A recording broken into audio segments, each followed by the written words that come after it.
What's up, Exiles? It's a Gemini, and I wanted to go over some of the stuff that we missed last time. I told you guys they were going to release concept art and eventually take you through the process, from start to finish on the new MTX armor sets coming out.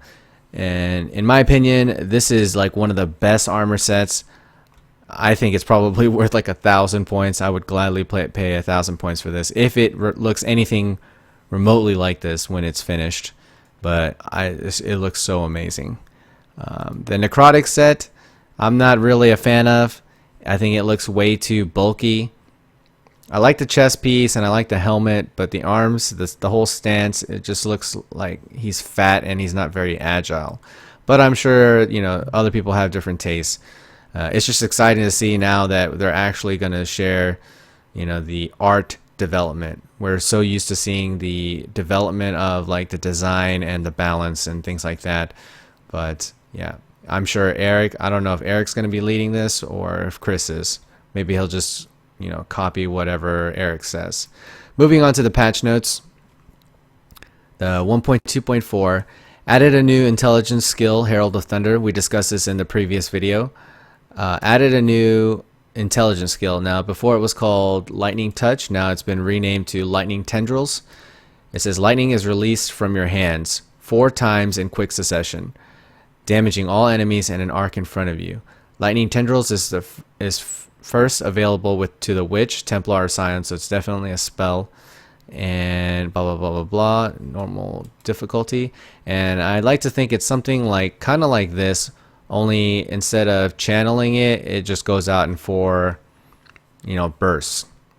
But this does have like a whip-like feature. This is actually Diablo. This is not Path of Exile. This is the wizard from Diablo. But I'd imagine its use would be something like this. I don't know. It's all speculation. We'll see when we get it. Added 2 new unique items, one which was designed by a supporter. We know one of them is that unique Imperial Staff, and we know it's probably going to be lightning related as it was teased, and this is pretty much the lightning patch. Added new microtransaction skins, the shield, sword, mace, scepter, and axe, the seraph versions. Added new microtransaction category for hideout decorations. This is the first time that they've introduced purchasable MTX for your hideouts. So you might have to rethink exactly how you like your layouts. I think the bubble one and the rain one is probably one of the coolest. I'll link that in this YouTube comment section below, so you guys can look at each individual. I think there's 8 of them. Added the capability to use control click to move your items to crafting benches and map devices. Alright, so you don't have to drag anymore, just control click. It's very, very, very convenient. Good quality of life change. Added support for Race Season 9. We knew that one was coming. Alright, minor features and content. Implemented the capability to shift click. Oh my gosh. They're finally implementing the ability to roll boxes while shift clicking. This is probably going to save quite a few deaths and many, many mistakes. I know I definitely have had my fair share of mess ups on trying to roll something or opening a really good box on accident while it was white. Very, very heartbreaking, but awesome, awesome quality of life change. This is probably the best one so far. Added the functionality to create instances of the area that you're currently in through the waypoint. So instead of going to town, you can now create like a new docks just at the waypoint. Just probably going to help with loading times and things like that.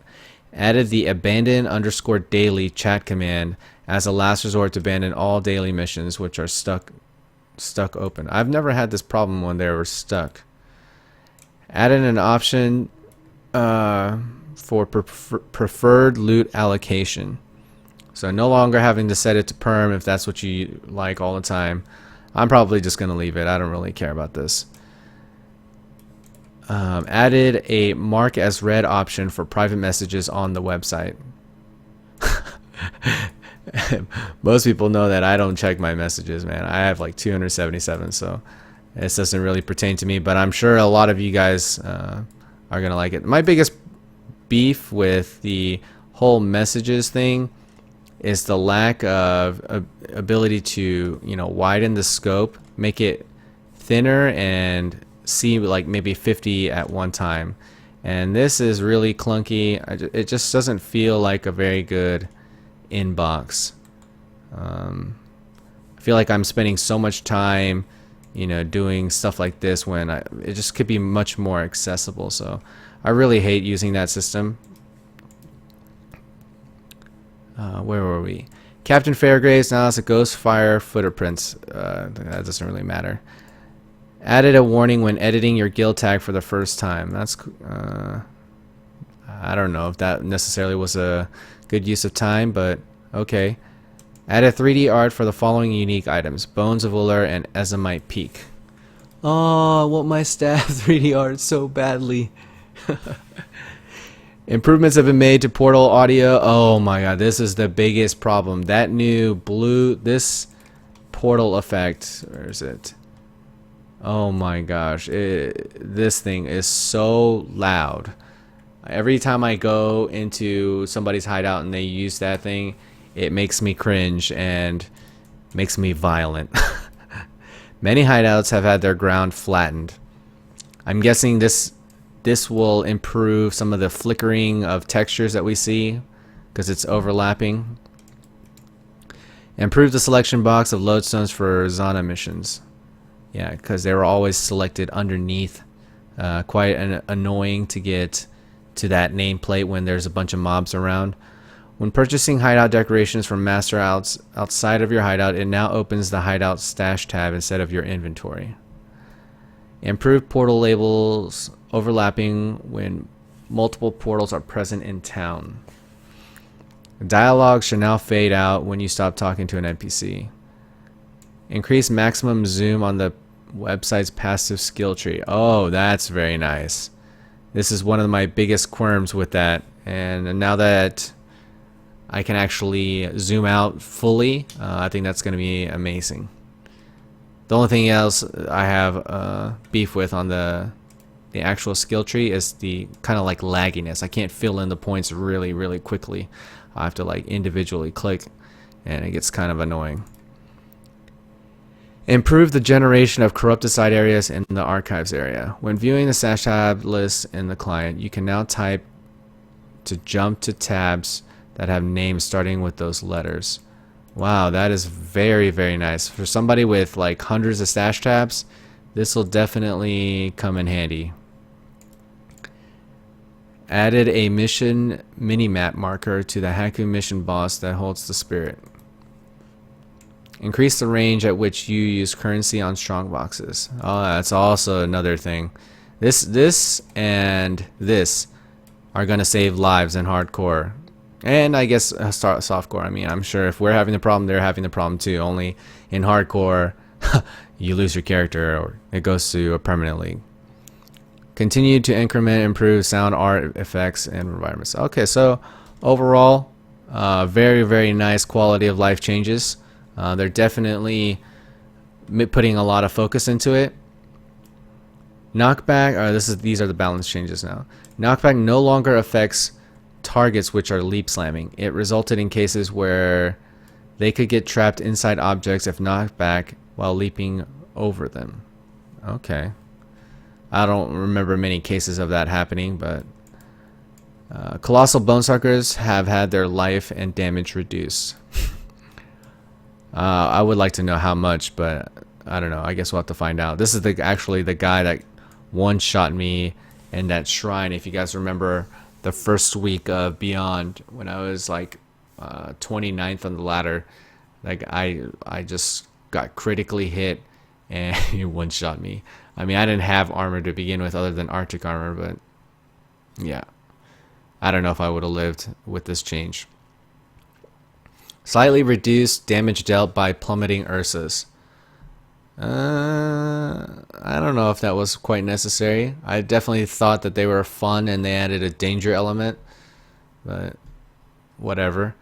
The corrupted Bone Lord Necromancer monsters in the Slay the Corrupted Monsters Zana mission variation no longer use summon skellies, desecrate, or bone offering.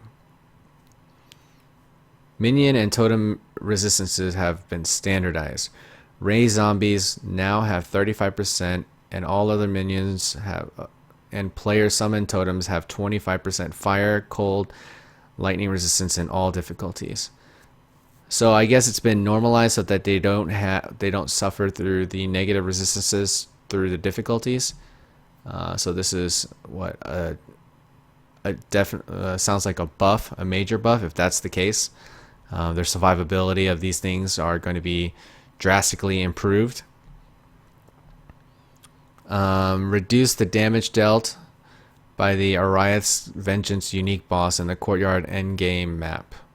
Herald of Ice is no longer has a spell tag. Instead, it has a cast tag to make it more clear that it does not deal spell damage. The cost of a full stack of Cartographer's Chisels from level 7 Zana has been reduced from 16 Chaos Orbs to 12 Chaos Orbs. Even then, it's still not a favorable rate. I mean, you can get chisels these days for 3 to 1 pretty much. I really would like to see GGG revamp. You know, as you level with the master, you get better discounts. So maybe you start at 16 at level 5, or at level 4, and then, or 5, and then at level 6 you get 14, and 7 you get 12, and at level 8 you get 10. Something like that for each one of those. I think that would make it much more rewarding and give you more incentive to do master missions instead of just, oh, okay, I got the recipe, that's all I really want to use for, screw the dailies, things like that. I think if they did that, that would definitely create a more progression sense, and would be better for the game. Zana map mods have had their prices adjusted. Ambush, Nemesis, and Domination have had their prices reduced. Anarchy and Invasion had their prices reduced and now grant 16% increased item quantity. Onslaught has had its price increased. So I think Onslaught was the one that had it for 4 Chaos Orbs, and the other one, Anarchy, was 16. Yeah, Onslaught definitely has value, especially when you can get legacy items in those maps, and it's a way to sink your chaos into them. So overall, very, very good changes. I don't even know anybody that's used a 2 Exalt fee for the Zana map mod. Well, that's going to conclude pretty much the patch notes and the cosmetic armor set creation process. Hope you guys enjoyed this video, and I'll continue to do more. And looking forward, we have a lot of build guides coming up. Once the leaks, once I finish my 8 of 8 challenge, I definitely am going to go revisit some old characters, make some cool, interesting, effective builds, and then post them on YouTube for you guys. So if you guys like this video and would like to see more, feel free to hit the like and subscribe button, and I'll see you guys later.